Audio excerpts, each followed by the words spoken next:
Igitondo cyiza kwa mwese mudukurikiye muri mu bice bitandukanye mu Rwanda, Amajyaruguru, Amajyepfo, Burasirazuba, Uburengerazuba ndetse namwe muri mu mujyi wa Kigali, ariko kandi namwe mudukurikiye muri ku mugabane wa Afurika, by'umwihariko mu bihugu bituranye n'u Rwanda, mu karere k'ibiyaga bigari, Uganda, Tanzania, Repubulika ya Demokarasi ya Kongo, igihugu cy'u Burundi.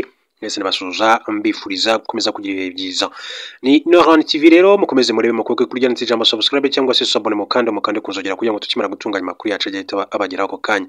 Hanyuma rero inshuti zacu mukunze kwitwereka cyane, ndagira ngo rero dutangire twibaza ngo ese Repubulika ya Demokarasi ya Kongo Burasirazuba bwaho amahoro azaboneka gute, bizaca mu zihe nzira, cyane ko ibiganiro bikomeje kubera i Doha ndetse na Washington bidakomeje gutanga umusaruro watekerezwaga. Muze kutubwira muri comment section, ese mwebwe mubona mu by'ukuri umutekano mu Burasirazuba bwa Repubulika ya Kongo uzaboneka biciye mu zihe nzira, niki cyakorwa, ninde wagikora, byakorwa gute kugira ngo mu by'ukuri umutekano ubashe kuboneka. Gusa ariko ndaza kubabwira yuko hari impanuka y'indege ikomeye cyane yabaye ku munsi w'ejo mu gihugu cya Repubulika Iharanira Demokarasi ya Kongo. Amakuru akavuga ko kuri wa mbere tariki ya 17 Ugushyingo indege yari itwaye intumwa zirimo Minisitiri w'Ubucukuzi bw'amabuye y'agaciro Louis Watum Kabamba yakoze impanuka ku kibuga cy'indege cya Kolwezi mu ntara ya Lualaba nk'uko amakuru abivuga.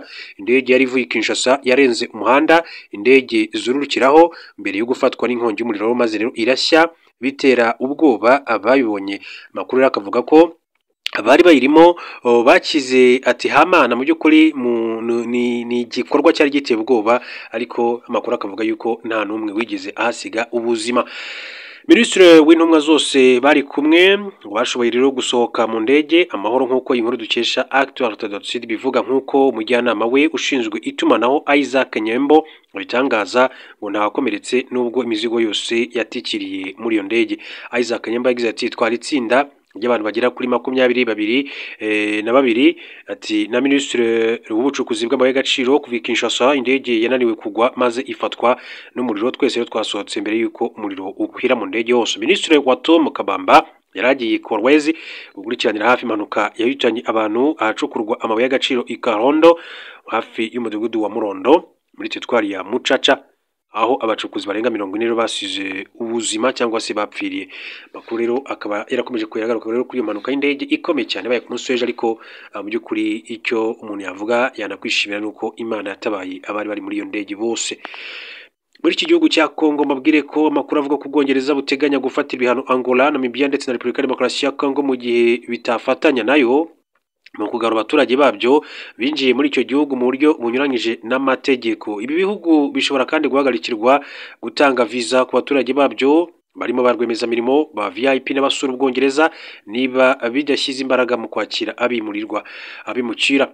Ibi biri mu mpinduka nini Minisitiri w'Intebe w'Ubutegetsi bw'igihugu Shabana Mahmoud yagejeje mu nteko ishinga amategeko kuri wa mbere, ateganya kuvugurura amategeko arengera uburenganzira bwa muntu, harimo n'ingingo ya 8 y'itegeko ry'uburenganzira ku muryango ikunze gukoreshwa mu manza z'abashaka ubuhungiro. Mahmoud Shabasha yavuze ko igihe kigeze ngo Ubwongereza bukomere ku mategeko yabwo.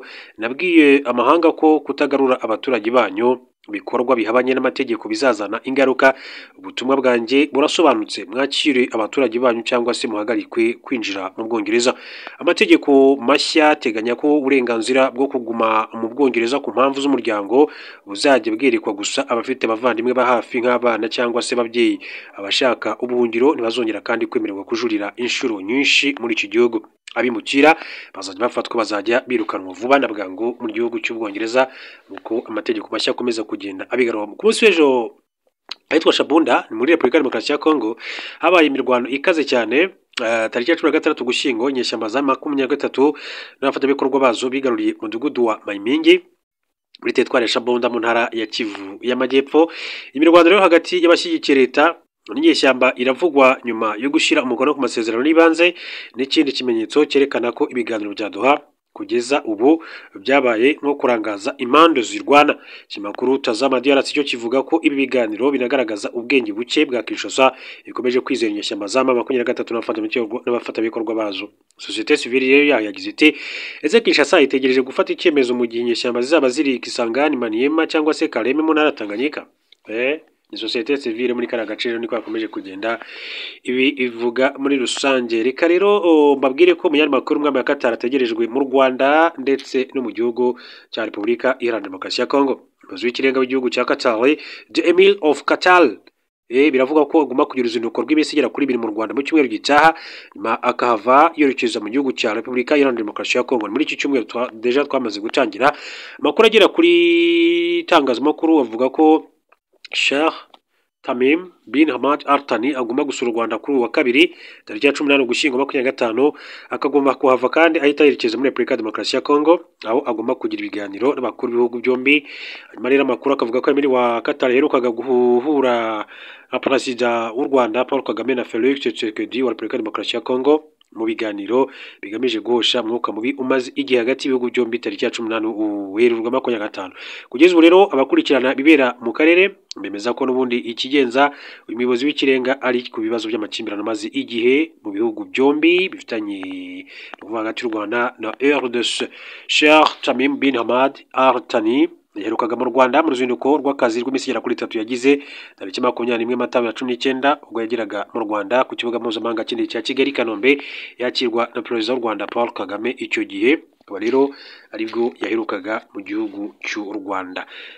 Byinshi rero bikomeje kugenda bivugwa, ariko kandi mu burasirazuba bwa Repubulika ya Demokarasi ya Kongo byariko mu mujyi wa Uvira imirwano irakomeje cyane, ndetse ubwo bari bwinshi cyane ku ngabo z'igihugu cy'u Burundi, aho binavuga ko hari batangiye guhungira mu gihugu cy'u Burundi batekereza ko AFC amakuru ya gatatu yatangiye gukandagiza ibirenge muri aka gace muri teritwari. Hanyuma rero bikavuga yuko aka ni agace gakomeye cyane ku mirwanire ingabo za Kongo ndetse n'utwame 23, ariko kandi impamvu ingabo z'u Burundi arizo zahashyizwe nuko bararinda umutekano muri Kongo, ariko kandi banarinda igihugu cyabo, cyane ko bivuga ko AFC 23 iramutse ifashe kari gace ka Uvira byarorera cyane kwinjira mu gihugu cy'u Burundi. Hanyuma kandi ubwoba bwose mu butegetsi, aho rero bavuga ko bahita bashyira iherezo ku butegetsi bwa President Neva cyangwa se President Evariste Ndayishimiye, rero uwakomeje kugenda akora ibikorwa bitagiye byishimirwa n'abarwanyi ba AFC 23 bikoranire na President Felix Tshisekedi igamije kuza guhungabanya umutekano wo muri Repubulika ya Demokarasi ya Kongo. Kandi icyo AFC 23 ikora nuko ikomeje kurwana